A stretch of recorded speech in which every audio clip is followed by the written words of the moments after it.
देखो, एक हाथ वाले मेरे को पसंद नहीं है। या तो उठाना है तो दोनों उठाओ, नहीं तो पता चले एक इधर हाथ है एक उधर हाथ है, तो कोई मतलब का नहीं है। रो तो पूरा एक तरफ रो। आदिवासी का ये हमेशा कहना है कि जो करेगा डंके की चोट पर कहेगा, ऐसा नहीं कि डर कर कहेगा। तो एक तीर एक कमान, आदिवासी एक समान, एक तीर एक कमान, आदिवासी एक समान, जो हमसे टकराएगा मिट्टी में मिल जाएगा, जो हमसे टकराएगा मिल जाएगा। तो बस ऐसे ही दोगलों को मिट्टी में मिलाना है। हीरा भाई बोल रहे थे ना। और सबसे अच्छी बात, हम दोनों डॉक्टर हैं, हम दोनों इलाज करने आए हैं। जो अगर आदिवासियों पर आंख उठाएगा या आदिवासियों का अधिकार छीनेगा, उसका पूरे तरीके से इलाज करने का काम हम दोनों भाई, मोंटू भाई, हम सब लोग करने वाले हैं। और सबसे बड़ी बात, अगर आज हम यहाँ खड़े हैं तो हम बिकाऊ नहीं है। एक चीज समझ लेना, बीजेपी वाले क्या करते हैं, जो भी आवाज उठाता है सबसे पहले पैसा दे दो, यही करते ना। आजकल बिकने का सबसे अच्छा तरीका क्या है? पैसा और पावर। या तो उसको एक बड़ा पद दे दो या पैसा दे दो। और हमारे लोगों को तोड़ने के लिए भाजपा ये काम करती है। जो भी देखते हैं कि ये हमारा नेता मजबूत हो रहा है, ये लड़का मजबूत हो रहा है, ये लड़का बड़ा नेता बन सकता है, ये लड़का समाज का प्रतिनिधित्व कर सकता है, ये लड़का प्रदेश का प्रतिनिधित्व कर सकता है, तो सबसे पहले उनको पैसे में डालकर चुपचाप बैठने के लिए वो तैयार कर लेते हैं। एक चीज याद रखना, एक चीज साथियों याद रखना, कि जो अभी बिक गया उसको समाज कभी नहीं माफ करने वाला है। और देखो, जो बिकेगा वो पता तो लगेगा, अभी भले ही थोड़े दिन बाद पता लगे, पर छुपेगा क्या? नहीं छुप रहा है। और एक बार इज्जत गई तो किसी को इज्जत वापस नहीं मिलती है। और एक चीज याद रखना, आज समाज के लिए लड़ने भिड़ने का समय है। डंके की चोट पर लड़ो, डरो मत, क्योंकि जो डर गया ये बंद क्यों? ये भाजपा वाले होंगे जिनको लगता है अरे चालू करो। कोई बात देखो, बात साफ है कि अब लड़ाई हमें पूरी ताकत से लड़ना पड़ेगी और डरो मत। देखो, प्रदेश में सरकार किसकी है? प्रदेश में सरकार किसकी है? भाजपा की।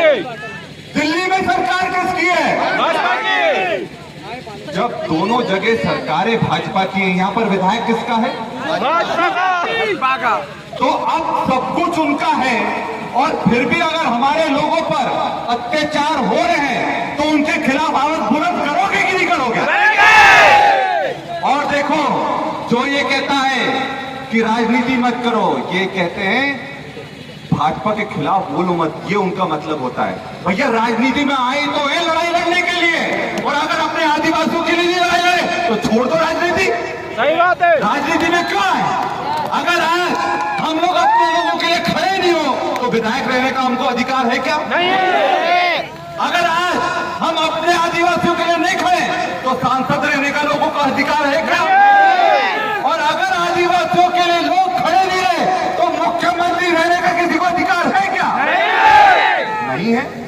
तो राजनीति का मतलब यही है कि अपने लोगों के लिए डटकर खड़े रहो, सड़कों पर भी लड़ो, संसद में भी लड़ो, विधानसभा में भी लड़ो। यही राजनीति का असली अर्थ है। और आपको बता दें, राजनीति का मतलब है लोगों के दिलों पर राज करना, वही राजनीति है। जो लोगों के दिलों पर राज करेगा वही राजनीति में बचा रहेगा। और जो लोग बिचौलिया बनकर हमारे अधिकारों को बेचने का काम करेंगे वो थोड़े दिन तक तो रहेंगे, पर उनका इतिहास में कभी नहीं नाम लिखा जाएगा। और साथियों, याद रखना, जो मैं कह रहा हूं बहुत बड़ी बात कह रहा हूं, कि इतिहास में संघर्ष करने वालों का नाम लिखा जाता है। इतिहास में संघर्ष करने वालों का नाम लिखा जाता है, तलवे चाटने वालों का इतिहास नहीं। और इसलिए आज अगर हमारे आदिवासियों पर इस तरह का अत्याचार हो रहा है, उनके घर तोड़े जा रहे हैं, तो भैया वन मंत्री कौन है मुझे बताओ? वन विभाग किसके पास है? मुख्यमंत्री के पास है। किसके अधिकारी किसके अंडर में आते हैं? मुख्यमंत्री के अंडर में आते हैं। तो जब अगर वन विभाग मुख्यमंत्री जी के पास है तो वो मुख्यमंत्री जी को भेजना चाहिए था कि विजय शाह को भेजना चाहिए था? मुख्यमंत्री को आना चाहिए था कि नहीं आना चाहिए? बस अगर तुम मोबाइल पर बोल दो, बाइट दे दो कि भैया मुझे बहुत पीड़ा हो रही है, अरे भैया पीड़ा हो रही है तो दिखना भी तो चाहिए। अगर दिखेगी नहीं तो पीड़ा कैसे चलेगी? मुख्यमंत्री जी को यहाँ पर हमारे आदिवासी बहनों के आंसू पोंछने के लिए आना चाहिए था। आज मुझे बताओ यहाँ के सांसद कौन है? शिवराज सिंह चौहान। और शिवराज सिंह चौहान केंद्र मंत्री भी हैं। तो जब वो केंद्र मंत्री हैं तो केंद्र मंत्री रहते हुए अपनी अगर लोकसभा में हमारे आदिवासी भाइयों के बाजू पोंछने वो नहीं आ सकते, उनको मंत्री पद से इस्तीफा दे देना चाहिए।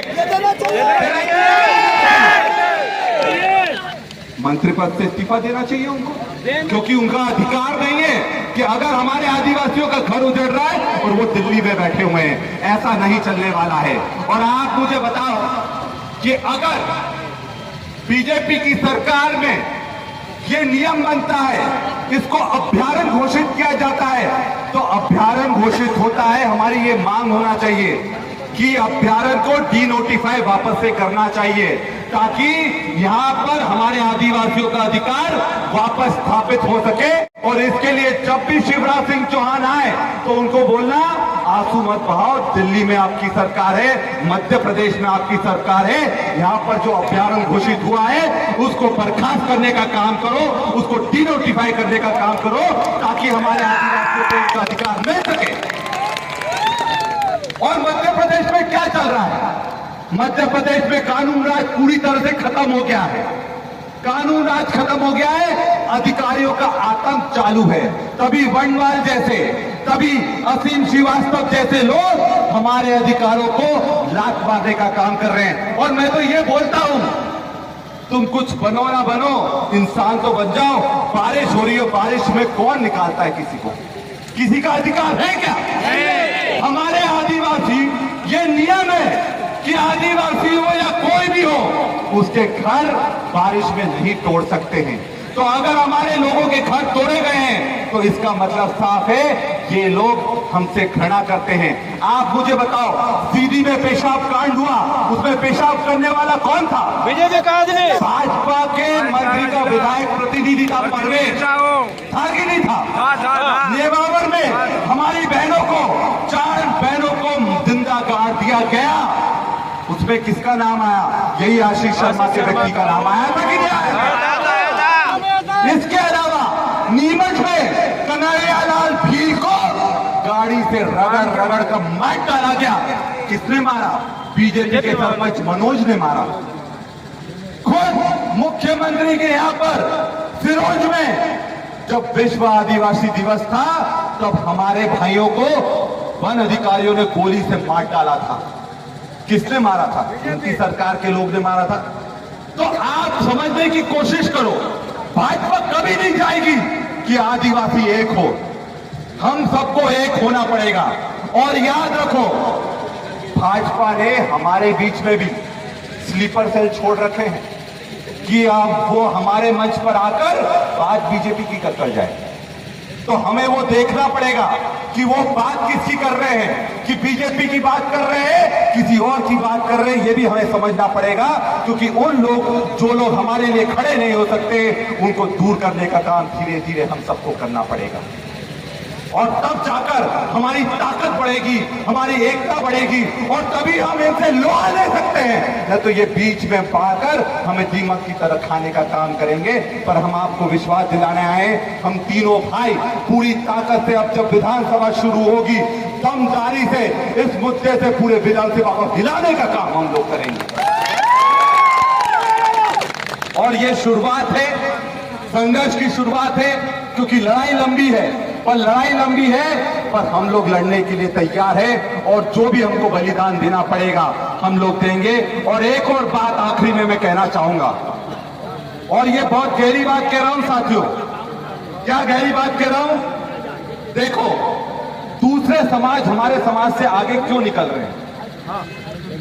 आप जानते हो दूसरे समाज आगे क्यों निकल गए और हम लोग पीछे क्यों रह गए?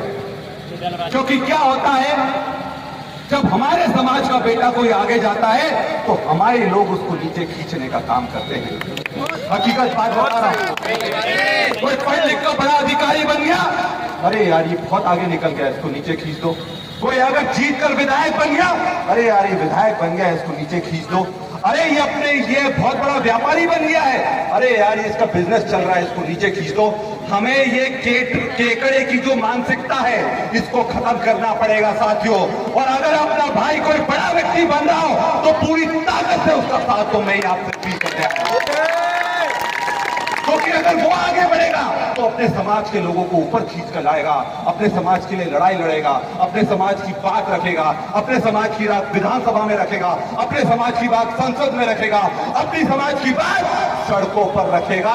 क्योंकि अपने लोगों को आगे बढ़ाने का समय आ गया है साथियों। जब अपने लोग आगे बढ़े तो खुशी से बोलो हमारा बंदा आगे जा रहा है, और उसके लिए जो कर सकते हो करने का काम करो। करोगे कि नहीं करोगे? कितने लोग करेंगे? जरा हाथ उठाएंगे। एक हाथ वाले गड़बड़े में